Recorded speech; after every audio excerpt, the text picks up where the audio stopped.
নমস্কাৰ, মই ভুৱন চন্দ্ৰ নদিয়াল। আপোনালোকে চাবলৈ আৰম্ভ কৰিছে নদিয়াল ব্লগ আৰু নদিয়াল ব্লগৰ প্ৰত্যেকজন সদস্যক স্বাগতম জনাইছোঁ নদিয়াল ব্লগৰ আন এটা ভিডিঅ'ৰ মাজলৈ।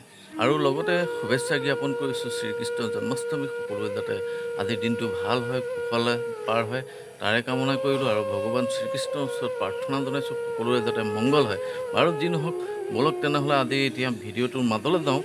আচলতে মই আজি ভিডিঅ'টো দেখুৱাম একেবাৰে চমুকৈ, একেবাৰে সৰুকৈ ভিডিঅ'টো আজি প্ৰস্তুত কৰিছোঁ।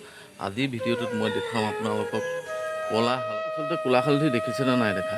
ক'লা হালধি যিসকলে দেখিছে কমেণ্ট এটা কৰি জনাব আৰু ইয়াৰ উপকাৰী গুণৰ বিষয়েও অলপ জনাই দিবচোন কমেণ্ট এটা কৰি। আচলতে মই ইমান তাৰ উপকাৰী গুণৰ কথা নাজানো, কিন্তু এটা গুণ পাইছোঁ, যিটো গুণৰ দ্বাৰা মই একেবাৰে কম 4 দিনৰ ভিতৰত প্ৰমাণ পালোঁ। সেইকাৰণেহে মই আপোনালোকৰ কাৰণে সেই ক'লা হালধি ভিডিঅ'টো লৈ আহিলোঁ। মানে আপোনালোকৰ ঘৰতো সেই তেনেকুৱা সচৰাচৰ বেমাৰবিলাক হৈ থাকে আৰু সেই বেমাৰবিলাকৰ পৰা একেবাৰে পৰিত্ৰাণ পাব, কাৰণ মই প্ৰমাণ সহকাৰে আপোনালোকলৈ এই ভিডিঅ'টো লৈ আহিছোঁ। তেনেহ'লে বলকচোন আমি যাওঁ সেই ক'লা হালধিজোপা, ক'লা হালধি গছজোপা চাই লওঁ। তাৰপাছত দেখুৱাম যে ক'লা হালধিজোপা কেনেধৰণে ব্যৱহাৰ কৰিবলগীয়া হয় আৰু কেনেধৰণে ব্যৱহাৰ কৰি সেই উপকাৰ পালোঁ তাকো দেখুৱাম। বলক তেনেহ'লে আমি বাৰীফালে যাওঁ আৰু ক'লা I think it's the way life changes when in love, yeah. I surround my soul with the positivity. That's why I don't worry about the things that I don't see, yeah. এইজোপাই হৈছে ক'লা হালধি। চাওক, এই পাতটো দেখিছেনে? এই পাতটো same to same যিটো আমি খাওঁ সেই হালধিটোৰ নিচিনাই পাত হয়, আৰু যেনিবা ইয়াৰ ভিতৰটো ক'লা হয়। আৰু ইয়াৰ বহুত মহৌ ঔষধি গুণ আছে বুলিও কয়, কিন্তু ইয়াৰ বিষয়ে আমি নাজানো। কিন্তু এটা বিষয়ে আমি সঁচাকৈ গম পালোঁ, প্ৰমাণ হ'ল যে ক'লা হালধি আমাৰ জেনেৰেল খোৱা হালধিতকৈ মহৎ গুণ কিছুমান আছে, বহুত উপকাৰী গুণ কিছুমান আছে বুলি এই হালধিজোপা ব্যৱহাৰ কৰি কিন্তু মই নিজেই গম পালোঁ। গতিকে চাওঁ আহকচোন ক'ত ব্যৱহাৰ কৰিছিলোঁ। এয়াই আছিল ক'লা হালধি। আচলতে এই ক'লা হালধিখিনি বোলে গৰু ছাগলী যদি ঠেং ভৰি ভাগে তেনেহ'লে তাত যদি বান্ধি দিয়া হয়, গৰু ছাগলী ঠেং ভৰিও জোৰা লাগে। গতিকে মই আমাৰ যিটো ছাগলী পোৱালি আছিলে 1.5 মাহ হৈছিলে, 1.5 মাহত তাক কোচত লওঁতে আনতাজ কোচৰ পৰা পৰিয়ে ঠেং এটা তাৰ ভাগিছিলে। গতিকে তাক আমি বান্ধি দিলোঁ।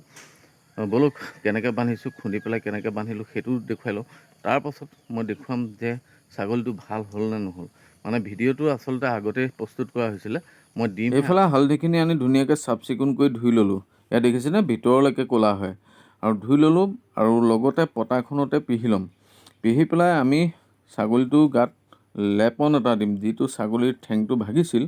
আচলতে যিটো মানে ঠেংটো মানে পেলাবই পৰা নাই, 3টা ঠেঙেহে খোজকাঢ়ি আছে, এটা ঠেং দাঙি দাঙি ঘূৰি আছিলে। গতিকে তাৰ সেই ঠেংটো আমি কিবা কাপোৰে, চাওক মানুহজনী আৰু মই দুয়োটাই মিলি পেলাই এই ছাগলীটোৰ ঠেংটোত হালধিখিনি বান্ধি দিবলৈ চেষ্টা কৰিছোঁ। মানে কাপোৰ এখনে তাক মেৰিয়াই বান্ধি দিম, আৰু এনেধৰণে আমি 2 দিন বান্ধি দিলোঁ। আচলতে মই কিয় কৈছোঁ এনেকৈ জানেনে বাৰু? আচলতে মই ভিডিঅ'টো আগতে প্ৰস্তুত কৰিছিলোঁ আৰু আজিহে দিম, আপলোড কৰিম আপোনালোকৰ কাৰণে। সেইকাৰণে কৈছোঁ যে 2 দিন মই ব্যৱহাৰ কৰিলোঁ এনেকৈ ঠেংটোত হালধিটো বান্ধি ক'লা হালধিখিনি বান্ধি। দেখিছে নাই, খুন্দি দিয়াৰ পাছতো হালধিখিনি ক'লাই হয়।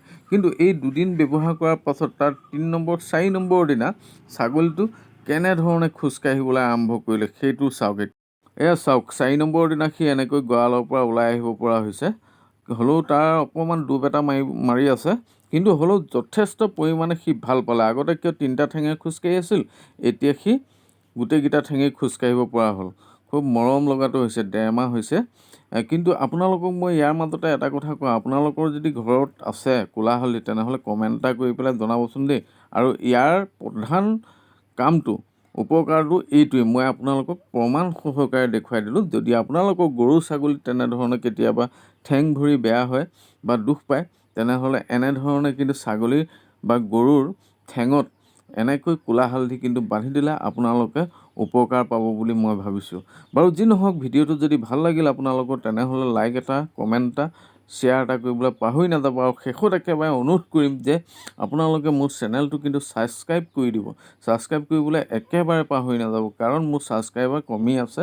আপোনালোকে দয়া কৰিলেহে দয়া কৰা হ'ব দেই। ধন্যবাদ, আজিলৈ ৰাখিছোঁ।